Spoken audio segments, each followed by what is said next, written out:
রনের জন্য একটা ভালো মেয়ে পেয়েছি।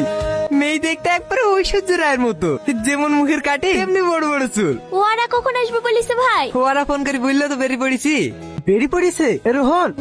হ্যাঁ বা বললো এ দালে যা বাজার কিল লাগা। কিলে আসবো। আরে চাতা মাতা লাগা। শোনো বাপ, কি ব্যাপার আজ তোমাকে এত সুন্দর লাগছে? চার কথা।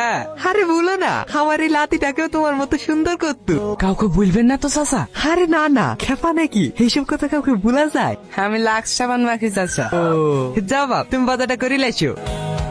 কি মিষ্টি দেবো ভাই? জাতা মাতা দাও। সাদা মিষ্টি দেবো? কালো মিষ্টি দিই? তাহলে রসমালাই? আরে তুমি কি পাগল নাকি? বলছি তো জাতা মাতা দিতে। সকল সকল আচ্ছা পাগলে পারলে পণ্য যে। কি হলো দাও? আরে ভাই তুমি চাও তো, আমাদের দোকানে চাতে মাতা নাই। কি হয়েছে কি? সেই তখন থেকে সুদাসি কি মিষ্টি লিবো বলো, কি মিষ্টি লিবো বলো, বলছেই না। কি লিবা তুমি? আমি জাতা মাতা লেবো। আব্বা বলেছে জাতা মাতা লি যাইতে। আমাকে বলবা তো, দাঁড়াও দিছি। এই লাও তোমার চাতা মাতা। ছেলে